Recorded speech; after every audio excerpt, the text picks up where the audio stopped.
दोस्तों, ये कहानी आसाम के एक गांव में रहने वाले एक लड़के की कहानी है जिसका नाम नवीन है।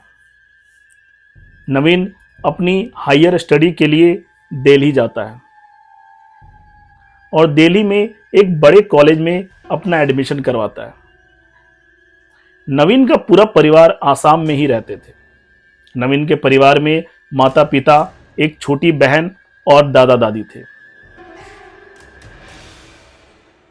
नवीन के परिवार में पुराने रीति रिवाजों को बहुत अहमियत दी जाती थी, क्योंकि नवीन का पूरा परिवार आसाम के एक गांव में रहते थे। इसलिए उनके गांव के जो रीति रिवाज थे वो हमेशा उन रीति रिवाजों को फॉलो करते थे। ये कहानी मेरे एक सब्सक्राइबर ने मुझे भेजी है। अगर आप भी अपनी कहानी मुझे भेजना चाहते हैं, contact.abhaisha@gmail.com पर भेज सकते हैं। नवीन की स्टडी दिल्ली में शुरू हो जाती है। नवीन के क्लास में एक लड़की पढ़ती थी जिसे नवीन पसंद करने लगा था। वो लड़की भी नवीन को पसंद करने लगी थी और धीरे धीरे दोनों में प्यार हो जाता है। दोनों एक साथ समय बिताते थे, एक साथ रेस्टोरेंट में जाना, पार्क में जाना और ज़्यादातर समय कॉलेज में दोनों एक साथ नजर आते थे। उस लड़की का नाम मोना था। मोना नवीन के लिए बहुत पजेसिव थी। वो नवीन से बेहद प्यार करती थी और चाहती थी कि कॉलेज पास आउट के बाद वो नवीन से शादी कर ले।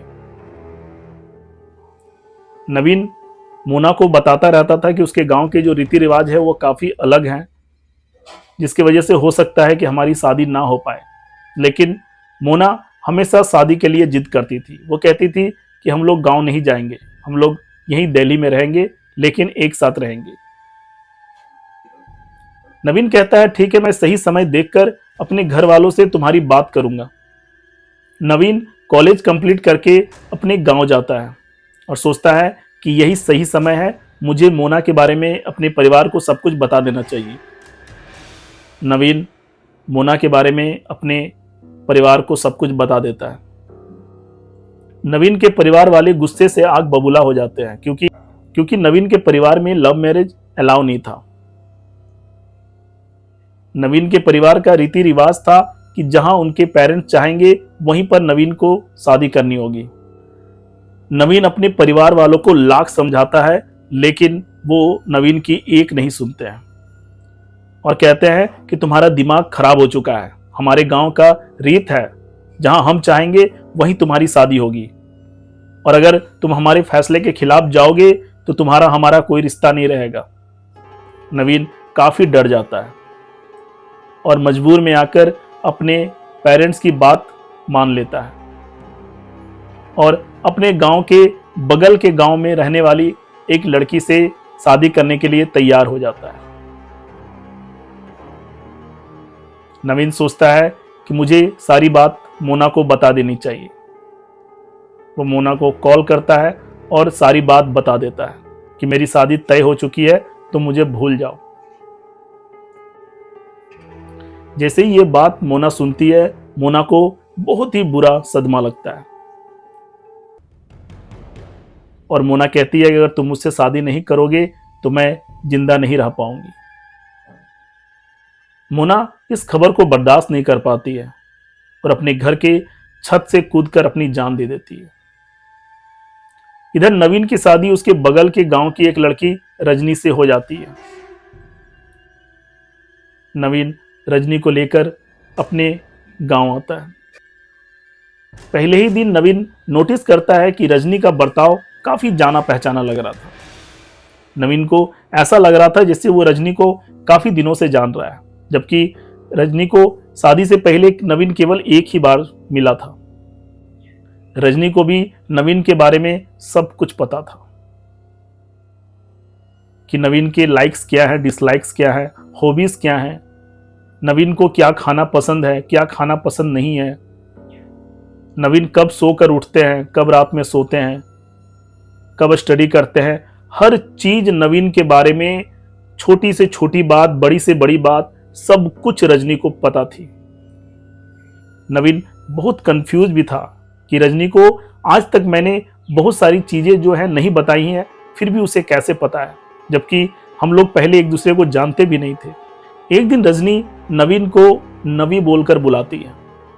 नवीन शॉक हो जाता है क्योंकि आज तक नवीन को किसी ने भी नवी बोलकर नहीं बुलाया था, सिवाय एक के, मोना।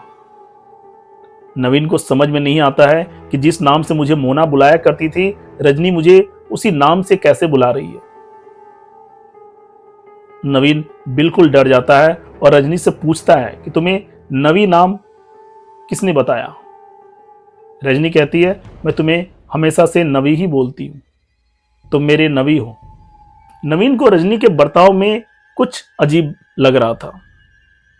नवीन को समझ में नहीं आ रहा था कि रजनी मोना की तरह क्यों बर्ताव कर रही है।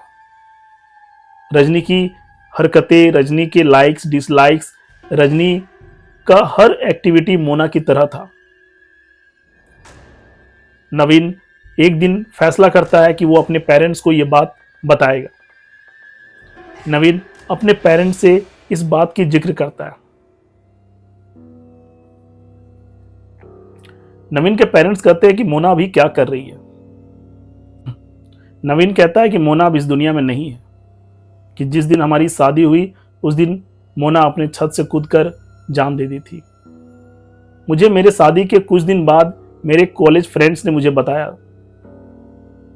नवीन के पेरेंट्स कहते हैं कि रजनी को किसी तांत्रिक को दिखाना होगा।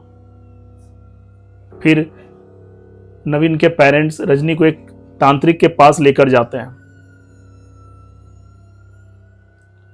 जहां पर खुलासा होता है कि रजनी के शरीर में मोना की आत्मा घुसी हुई है। जिस रात मोना की मृत्यु हुई थी उसी रात रजनी और नवीन में शादी हुई थी, और मृत्यु के बाद जो आत्मा जो थी, जिसकी इच्छा थी नवीन से शादी करने की, वो आत्मा रजनी के शरीर में प्रवेश करके नवीन से शादी कर लेती है। नवीन के जो पेरेंट्स थे वो काफी घबरा जाते हैं यह बात सुनकर। कहते हैं कि तांत्रिक बाबा, अब आप ही मेरे बेटे को बचा सकते हैं। तांत्रिक कहते हैं कि मोना जब तक आपके बेटे को अपने साथ लेकर नहीं जाएगी वो नहीं मानेगी।